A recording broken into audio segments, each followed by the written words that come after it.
Sis and Tell, a whole lot of talk, a whole lot of nothing. Amanda does stand up, Alison's on TV, and when they hop on the phone, you already know it's the place you wanna be.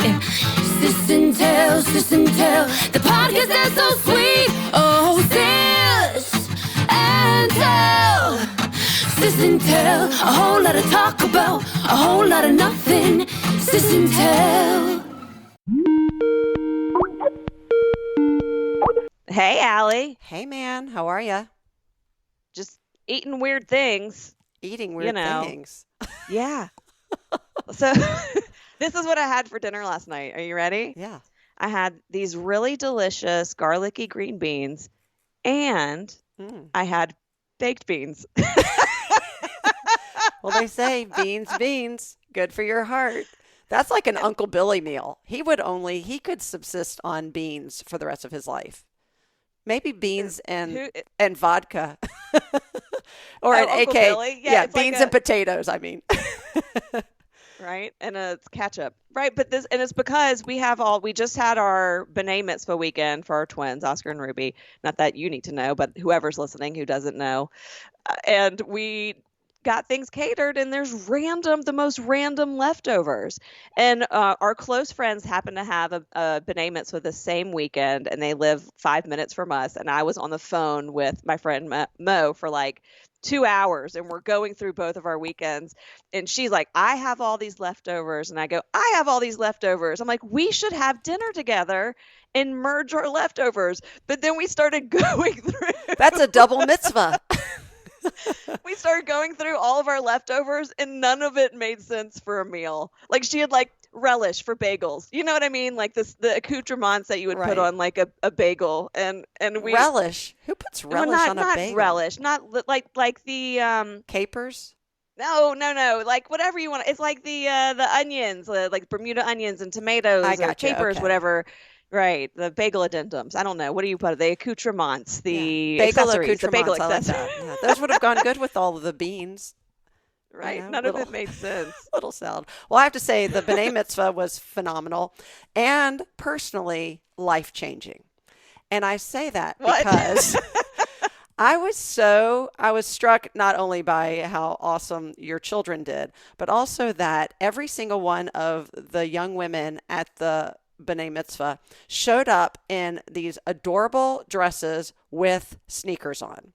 And I know this is a fairly new phenomenon, but I just know when we were that age, we would have never had, I think, even the courage, much less the confidence to show up with, fancy on top and comfortable on the bottom. In fact, I'm 52 years old, and I'm just now embracing this idea that I never want to wear an uncomfortable heel again for the rest of my life. And I'm going to start investing in sneakers. That's it. That's my new pledge. So 2 things. Ruby's friend had her bat mitzvah 3 weeks beforehand, and they have a lot of shared friends.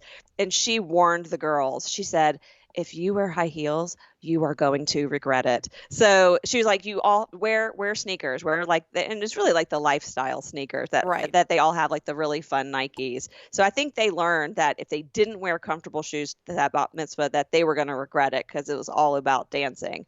And then also I bought Oscar and Ruby, instead of buying them brand new nice shoes to wear to synagogue that were like heels or dress shoes, I bought them brand new Nikes. But then when we got out of the car to go take pictures Friday morning and do like our mock service pictures, they were walking like they were ducks. And I was like, they were like wobbling back and forth, like with their like penguins. They're walking like penguins. And I go, what are you doing? And they're both like, we don't want to crease our shoes. I was like, oh my God, which is an inevitability, right? You've got to crease the shoes. It's like you're going to be dancing in them, so go ahead. And I have these tennis shoes I might have mentioned. So when I was emceeing a Heart Association ball, like gala, probably 4 years ago, I bought this floor-length one shoulder red ball gown. And then it dawned on me I was going to be on stage for many hours, plus there's dancing after, and no one was going to see my feet. But I was going to, of course, feel my feet. So I went to the mall. I went to Dillard's and I found these Steve Madden shoes for, not that expensive, that had a little wedge to it and total like blinged out, all like sort of the diamond color, but just rhinestones all over it. And I wore those underneath that ball gown for about 7 hours. And that was the first life-changing moment, because I had never been so comfortable at the end of a formal evening than I was that night. And I realized, oh my gosh, this is what I'm going to do forever. Well, then COVID hit and I sort of forgot about that whole ball gown tennis shoe look. And now that these fundraising events and these formal events, weddings and such, are coming up, I've been bringing those shoes everywhere. And of course, forgot to bring them to your B'nai Mitzvah. I don't know why it didn't dawn on me, but luckily had a little pair of silver tennis shoes that I had bought at DSW a million years ago that I had just been running around, kicking around. I went and changed into those. I saw all these young women in their Nikes, and I didn't have as cool tennis shoes, but I at least was not going to be uncomfortable. And now I've been Googling like cool, like lifestyle shoes, right? Or sneakers. There's so many. First of all, most of them, these, there's this whole golden goose craze. Do you know about this? These are these Italian sneakers. You've seen them. They've got the star on it. They're called golden gooses? Oh, yeah. Oh, man. I'm so happy. I'm like introducing you to something you don't know. Abe will be very happy that I know something that you don't. Abe Lebovitz really is. He's the fashionista in our family. And golden gooses are these Italian leather tennis shoes that are literally. They look dirty. Yes. They look dirty. They look like they're vintage or already like worn in. And they start at like $500. I cannot. They're at Bergdorf Goodman's for $600, $750. These are like the shoes that I would wear in 7th grade, and mommy would be like, you cannot go to school in that. They're like my kids, like that are coming apart, disgusting. I cannot comprehend that. So these are these fashion statements. So of course, yesterday I'm Googling shoes that are cooler than Golden Goose, shoes that are cheaper than Golden Goose, shoes that I can, lifestyle sneakers. And I found a bunch of video blogs or vlogs, whatever you call them, for women our age, I'll say my age, who are like, okay, I know people are obsessed with this, but let me give you some alternatives. And one, which I'm really thinking, which is now also giving credit to mommy, who I think said this to me 10 years ago, the GOAT of all of these like sort of lifestyle shoes is really the Adidas like superstar or rock star shoe, something called that. Maybe it's a superstar, which you are wearing right now. Yes, that is the classic. I cannot believe you have those on. That funny. Is the classic 3-stripe shoe. Mm-hmm. That's less than $100. I think I found them on the Adidas site, the black pair, for $70. And I could buy 7 pairs of those shoes, right? For the price of, or more, 10 pairs of those shoes for the price of one goose shoe. But are they comfortable? They're very comfortable. Like, could I wear those walking around all day and be fine? I do. Let me see those again. Do they have a heel? I need a little wedge. These are like platformy. So it's not I wouldn't call them wedges because it seems to be the same size throughout the sole. Yeah, but I like that. Can we stop and talk about the golden gooses for 1 second? Because I found a pair, and it looks like, I don't know if you could see it, it looks like there's duct tape around it. Oh, did you see that? That looks like an ugly pair. I've never seen that. They're all ugly. Yeah. But you know what this is? What? You know what this is? This is fiction coming to real life. You know what this is from? What? Zoolander. There was that whole label that Will Ferrell's character came up with called derelict. And it was You don't remember that? I have no recollection. I know I saw Zoolander. And it was like Ben Stiller, right? The model. It was a little offensive. They pulled like homeless people off the street, and it was like homeless chic. That's what this is. Oh my gosh. Well, except the leather is Italian. You don't remember? And he said, Zoolander said, "You can derelict my balls." So I guess you can derelict my balls, Capitan. Oh gosh. Yes. Or maybe Owen Wilson's character said that. I don't know. We've watched Zoolander like 25 times. Okay, probably more than that. That is so funny. Yeah, it's derelict. Yeah. It's real life derelict. Well, it's just this idea of how does something become trendy and popular? And why are people willing to pay? I don't know if I told you this story before on the podcast or in real life, but about what Payless Shoe Store did years ago with their pop-up store. Did we talk about this? I was just watching a little news story about that. It really felt like they were trying to dupe social influencers, but they turned it around. So it was a great story, and I think it happened at least 5 years ago, where they did, in my what I recall is they did a pop-up store like in Vegas, and they took all of the Payless shoes and they marked them up. They did a whole, they had it all like branded as if it was this like very high-end shoe store, and the build out was very, very, like ritzy. And then they marked up these shoes, I think 10 or 20 fold. So a $30 pair of high heels was now $500, all the stuff. And then all these people came and legitimately bought them. And then they interviewed them afterwards. Like, why do you think you have to pay, $600 for these shoes? Oh, well, can't you see the leather is just so refined. The quality, they're so comfortable. These are exclusive. Yeah. Then it was that candid camera / punked moment where they revealed the truth, where actually you're buying a no-name brand of Payless shoes that retails for $24.99.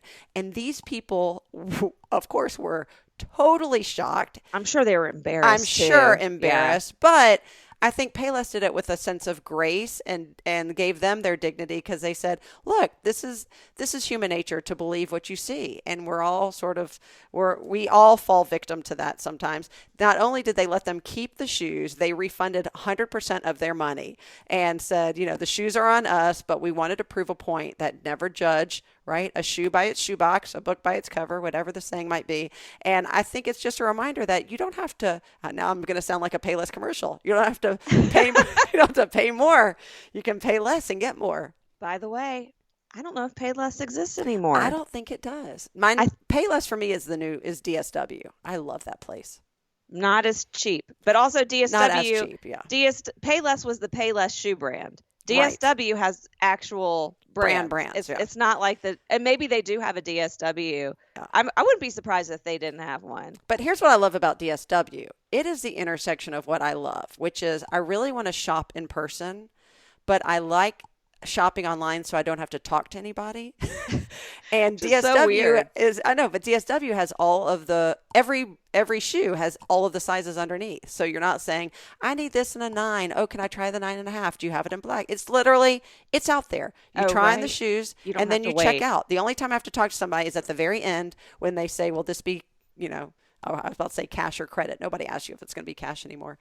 But I love DSW for that because it's very independent. This is not a sponsored podcast, but Allie, I hope that you signed up for the DSW rewards points, because one time I had so many, I got a pair of shoes for $5. No. I did. They have really good deals. Okay, they have really good deals. And then all my friends, we went shopping one day and they did not want to sign up, and so they said, give Amanda our reward points. And I go, what? And the cashier was like, just do it. I go, y'all should sign up. And they're like, we don't care, we don't feel like it. So I got all their reward points. I know. Reward points come in handy, I'm telling you. Ace Hardware has a reward program too, and they send me like $5 gift coupons every month. By the way, a little hack at the Nike store. If you are that, and this is not something that I created, every time I go in there, a sales associate hits me up with this idea. And it's that they have an app. And if you're not on the app yet, once you become a member, and if you do it at that moment, you get 15% off your entire purchase. So I have the app. And I went in there and the guy's just like, do you have another email address? And I was like, well, yeah. And he goes, sign up for the app again under that email address. And then I had to go again. And the person was like, do you have another email address? And I was like, yeah, because we have a lot of email addresses at this point. I have so many. And every time I've got to return shoes. And I'm like, which email address was the shoe under? Because I don't have the receipts. They're all digital in the app. Yeah. And fast forward to, about a week ago when I got an emailed receipt from Nike.com to our Sis Tell email and thought it was a hack. And I almost accused our boys of doing something. Then I had to read the fine print and notice that the sale had taken place in Atlanta. Atlanta. Yeah. And so, but 15% off a pair of Nikes is substantial. When you're buying at least 2 pairs for the B'nai Mitzvah huge, kids, yeah. it really adds up. It is huge, but they're all being returned except for the pair that was worn. As long as they don't have creases. Right. No creases. No creases. So, in the pre-production of organizing everything, there's a lot of emails I didn't get to that I missed, especially associated with school. And one of them was a parent-teacher conference. Oh, no. But here's the thing, the link had not worked for me and to pick a time, and it was virtual. And so finally I messaged the teacher and I was like, hey, the link hadn't worked for me. I'm so sorry to just now tell you. And she sent me the link and I was able and then she sent you your report card and it said F for communicating. Amanda needs to do a better job. So we had that. So even though Oscar and Ruby, they have like 7 teachers, the way they do the parent teacher conference is one teacher meets with you and has everyone's notes. So that's a high level game of phone tag though. It right? is. Because they're having, there's also nuance to parent-teacher conferences sometimes, or what they say is important, but what they don't say is equally important. So that's a lot of pressure on that one teacher to convey all of that. So Oscar pretty much had the same comment from all the teachers. Stop talking? Yes. Yeah. And I had to stand up for him. I was like, it's not his fault. He inherited it from me. That's what I said. Uh-huh. I go, it's the Goldstein DNA. You should have said, I was a talker in class. My dad was a class talker, and his dad. He comes from a long line of kids who don't shut up. Right. To generation. Everyone's like, and it was the same. Mommy did send me my old report card from the day school, and all the comments were, Amanda's so sweet, but she needs to learn when not to talk. And that is literally what everyone had to say about Oscar. But that boy, when he was a baby, like 6 weeks, realized he could go from crying to babbling, has not stopped babbling. He has a lot on his mind and he wants you to know. And it's interesting stuff. And I get it. I even told the lady, I go, look, just so you know, this is what I do for a living. I get paid to talk. Right. It worked out for me. It worked out. We will talk to Oscar about his talking, and she goes, again, he is so sweet. And when I redirect him, he listens immediately. And so I was like, great. She goes, he just likes to share. There was one more thing that the teacher kept on saying that I thought was very interesting. And it was not Oscar's name. It was his nickname. He has a nickname? Yes. All the kids call him Omar. And no, they do not. And she was like, I even said, oh, something Oscar. And she'd be like, yeah, Omar does this, Omar that, Omar this. Like she kept on saying Omar. And people are like, how did he get that nickname? And I'm like, it's like J-Lo's nickname, right? She's Jennifer Lopez. Okay. He's Oscar Marks. That's where it came from. And it's here forever. I mean, if at this point the teacher is calling him Omar, that is hysterical. It is. I mean, it's like people will ask for it's everywhere. Everyone's calling him Omar. Do they call him that at camp too, or is it just a school thing? I don't think it worked at camp. I think he started saying, you can call me Omar, but it didn't work at camp. Right. But like school, the teachers, these kids will forever know him as Omar. I heard the cutest nickname the other day. Oh, My friend Monica has 3 kids. The first one's a girl named Jacqueline, and then they're pregnant with her second, and she didn't find out if the sex before she was born, but the first child said, well, you're going to have a baby girl and her name's going to be Girly. And she's like, okay. And of course, you're talking to a 2-year-old at the time and just fine. And then 3 eventually when they had the baby. And sure enough, she did have a baby girl and named her Caroline. Except when she was born, the 3-year-old was insistent to everyone, the grandparents, the parents, friends, aunts, uncles, the doctor, even really almost adamant, like her name is Girly. It is not Caroline. So much so, the mom said the only thing I could do is really make sure she said it politely, because she was really sort of, like very stern about it. She said, well, how do we say that nicely to grandma, right? She goes, could you please call Caroline Girly? She goes, and then once a 3-year-old did that and said it so politely, who could say no? So now she's got a 4-year-old and everyone calls her Girly. And I think that is cute. The cutest nickname ever, right? You had a nickname in high school. Well, Squeaky. Yeah. Yeah. I mean, that was everyone. Well, and I didn't mind Squeaky, except for the guys say that it was when I was in 8th grade, I was answering a question in history class or something, and my voice cracked or squeaked. And they're like, oh, okay, Squeaky. And they sort of said it in a derogatory way, but everybody called me Squeaky or Squeak. And then you were Pipsqueak when they got to know you, which is actually a really funny play on words and similar nickname. So, yeah, I was Squeaky. And then my group of women that were all part of our friend group were the Squeaky Crew. I guess they deemed me the unofficial president. But, yeah, I was Squeaky for a long time. I think even now my friends, no, I think my well, 2 guys in particular, John Michael and Sam, still, if they text me or call me, they're like, what's up, Squeak? So it's funny. I forgot about that nickname till you just said it, because it's been so long since somebody called me that. Yeah. Yeah. In college, my nickname was Bear, and my friends from college still call me Bear. How'd you get that nickname? I remember that. Because Amanda Bear, Panda Bear, and then they shortened it to Bear. And there was another guy in our dorm who was like really big, hefty guy who was probably like 6'4", had lots of hair, and they also called him Bear. So there was once in a while we'd be in the lobby of the dorm together, and people would be like, Bear. We'd be like, yeah, what's up? And it was just, we looked very different from each other. Well, when Elise May and I were in 10th grade, for some reason, we decided to try to call each other by the reverse of our names. So I was Nosala, which is not it just doesn't feel good saying it. And she was Easel instead of Elise. And so then Easel became Weasel, because I really did like Easel, but I was like, it sounds like Weasel. So then I started calling her Weasel, and she did not like that at all. I don't know why. But then Weasel got shortened to Wheeze.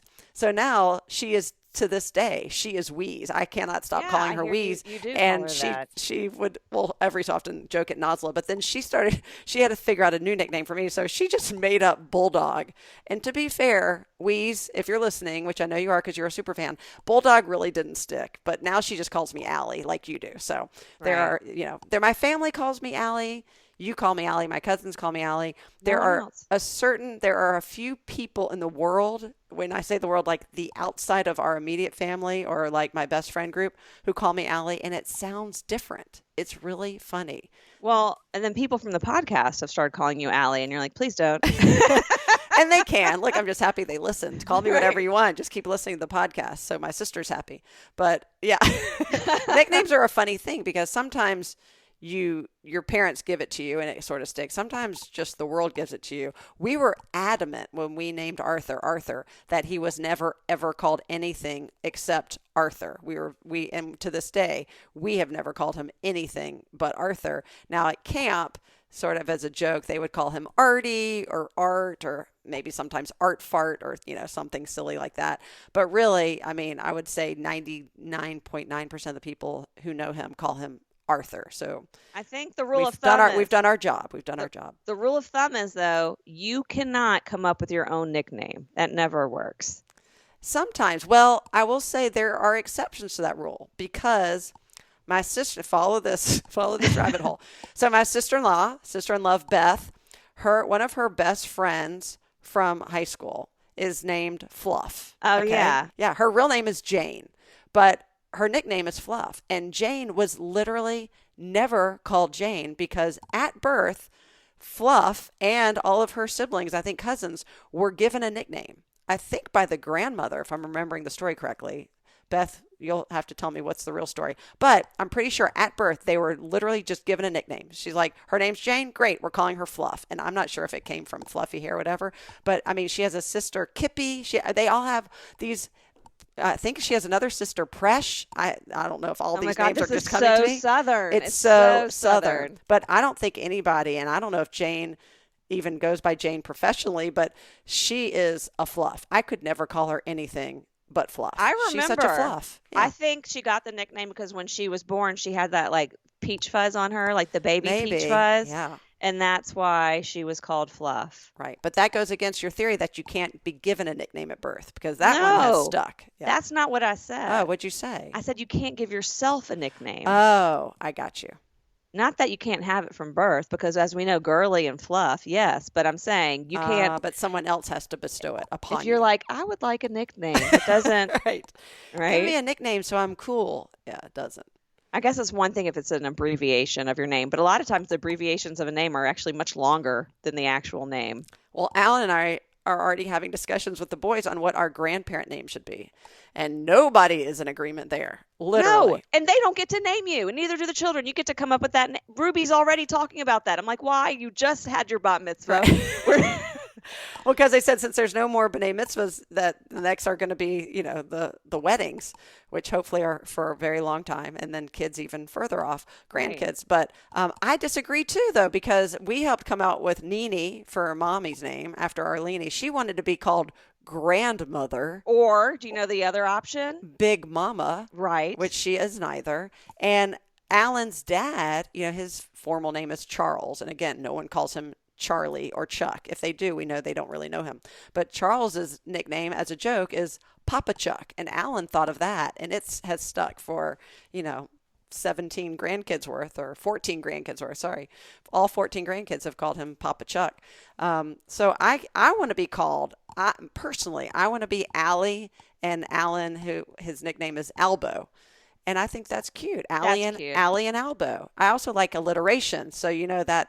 And then they're like, no, how about Grandma Allie? I'm like, no, that's horrible. That ruins it. That's awful. It's awful. Thank you.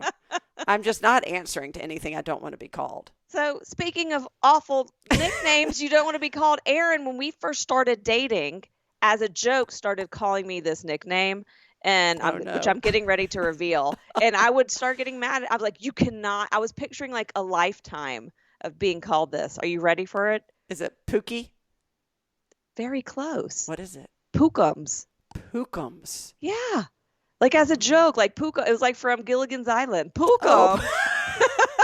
It's from Gilligan's Island.